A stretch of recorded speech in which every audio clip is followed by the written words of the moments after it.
साथियों नमस्कार। भारतीय भाषाओं में राम, यह विषय फाउंडेशन कोर्स के प्रथम वर्ष के हिंदी के पाठ्यक्रम में शामिल है। आज हम इसी विषय की विवेचना इस वीडियो में करेंगे। रामायण भारत का राष्ट्रीय महाकाव्य है और उसके नायक राम सर्वोच्च आदर्श पुरुष। राम कथा में वर्णित राम, लक्ष्मण और सीता भगवान स्वरूप होकर सारे भारत के आराध्य देव हो गए हैं।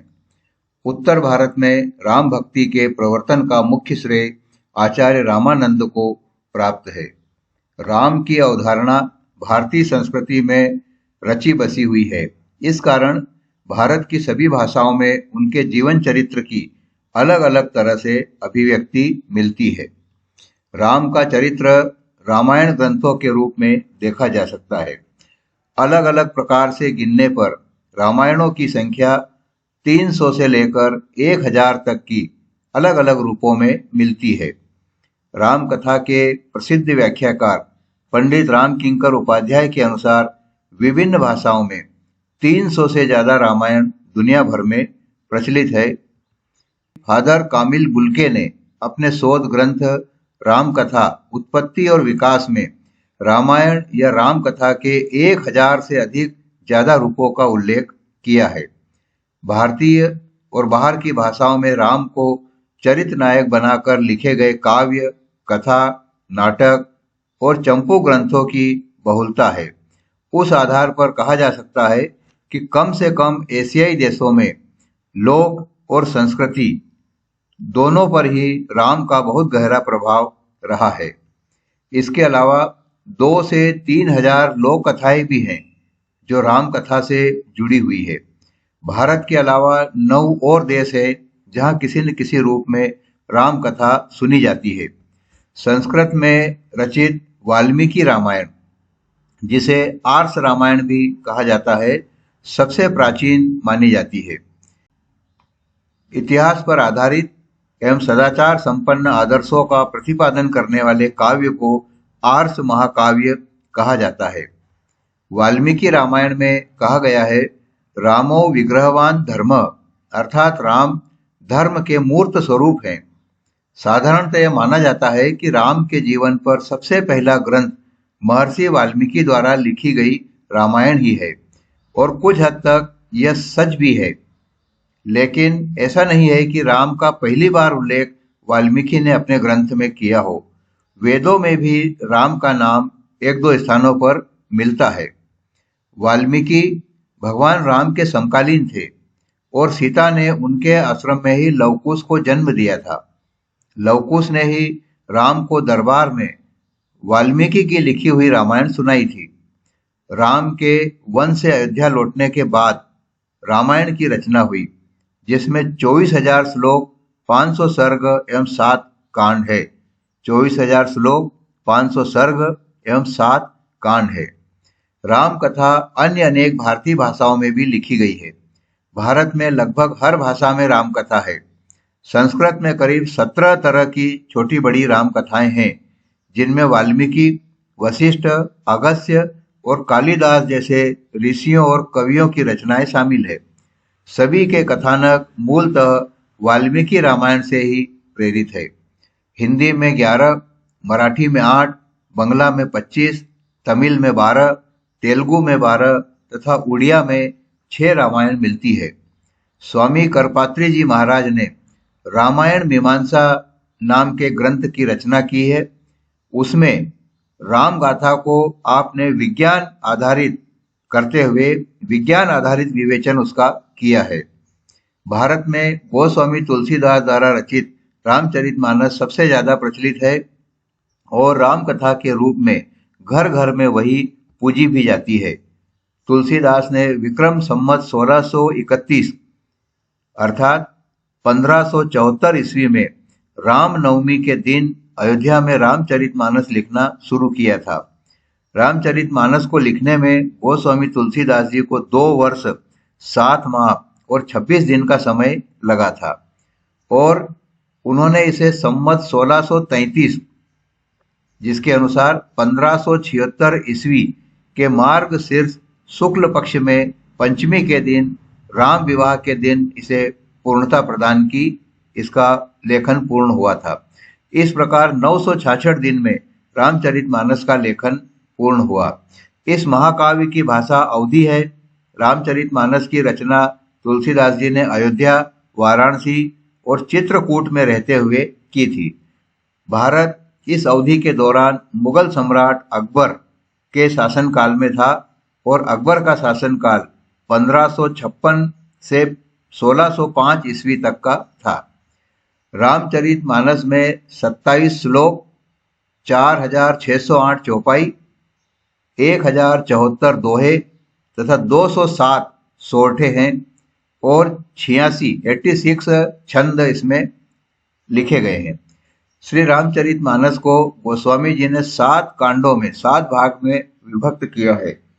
इन 7 कांडों के क्रमशः जो नाम है वो इस प्रकार हैं: बालकांड पहला, दूसरा अयोध्या कांड, तीसरा अरण्य कांड, चौथा किष्किंधा कांड, पांचवा सुंदर कांड, छठा लंका कांड और सातवां उत्तर कांड के नाम से 7 भाग इसके किए गए हैं। पदों अर्थात दोहे, चौपाई और छंदों की संख्या के अनुसार बाल कांड सबसे बड़ा है और किष्किंधा कांड सबसे छोटा कांड तुलसीदास की रामायण में है। वाल्मीकि रामायण में भी यही 7 कांड हैं, किंतु वाल्मीकि रामायण में लंका कांड का नाम युद्ध कांड रखा गया है। दक्षिण में जो रामायण लिखे गए उनमें कंब रामायण, जो तमिल भाषा में लिखा गया है, तमिल साहित्य की सर्वोत्कृष्ट कृति है। इसके रचयिता, कंब रामायण के रचयिता कंबन कवि चक्रवर्ती की उपाधि से प्रसिद्ध हैं। कंबन चोल राजा कुलोतुंग तृतीय, जिनका कार्यकाल 1178 से 1202 ईस्वी तक था, के दरबार में रहते थे। राघव आयंगर की बहुमूल्य खोजों के आधार पर यह मान लिया गया है कि रामावतारम, जो कंबन ने रामायण लिखी है, उसका नाम रामावतारम है। 1178 ईस्वी में लिखा था और 1185 ईस्वी में यह प्रकाशित हुई। वाल्मीकि ने राम के रूप में पुरुष पुरातन का नहीं अपितु महामानव का चित्र उपस्थित किया है। कंबन ने भी अपने युग आदर्श के अनुरूप राम को परमात्मा के अवतार के साथ साथ एक आदर्श महामानव के रूप में भी प्रतिष्ठित किया है। श्री VVS अय्यर के अनुसार कंब रामायण विश्व साहित्य में उत्तम कृति है। यहाँ तक कि इलियड, पैराडाइज लास्ट और महाभारत से ही नहीं वरन आदि काव्य वाल्मीकि रामायण की तुलना में भी यह अधिक सुंदर है, ऐसा अय्यर महोदय का मानना है। कंब रामायण का मूल कथानक वाल्मीकि रामायण से ही लिया गया है, परंतु कंबन ने अपनी दृष्टि और मान्यता के अनुसार घटनाओं में अनेक महत्वपूर्ण परिवर्तन किए हैं। म्यांमार, बर्मा में रामायण के अनेक संस्करण प्राप्त होते हैं। मुनि व्यास रचित महाभारत में भी रामोपाख्यान के रूप में अरण्यक पर्व यानी वन पर्व में इस कथा का वर्णन हुआ है।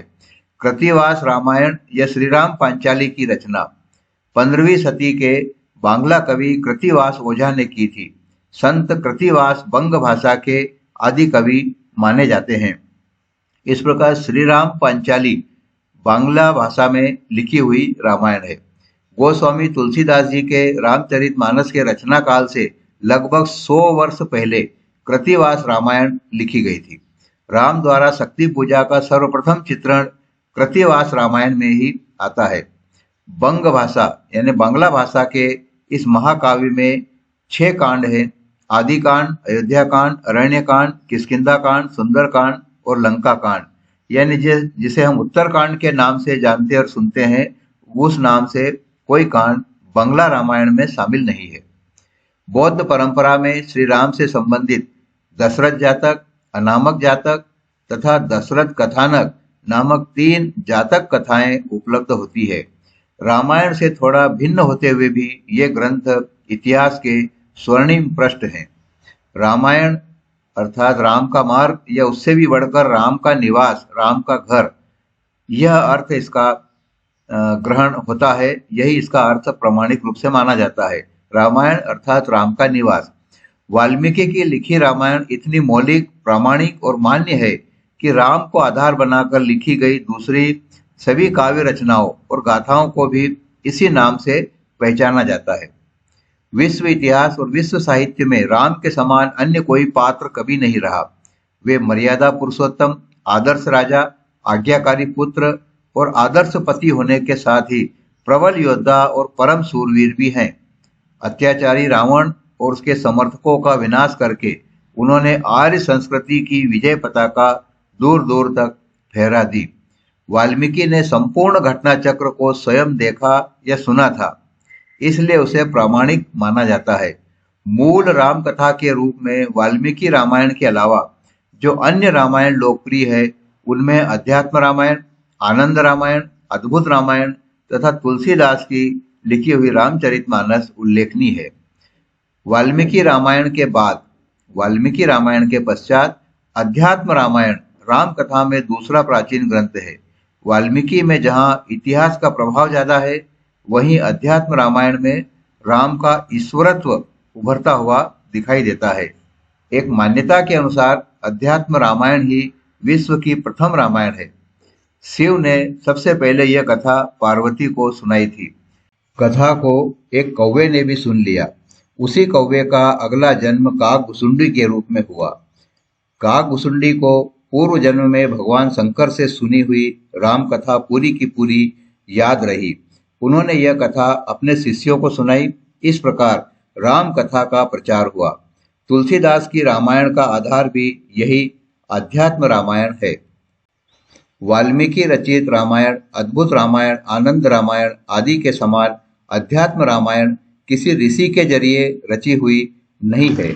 जैन साहित्य में राम कथा संबंधी कई ग्रंथ लिखे गए, जिनमें मुख्य हैं विमल सूरी कृत परमचरियम जो प्राकृत भाषा में है, आचार्य रविसेन कृत पद्म पुराण संस्कृत भाषा में है और स्वयंभू महाराज कृत परमचरियु अपभ्रंश भाषा में है और रामचरित्र पुराण भी स्वयंभू जी की ही रचना है।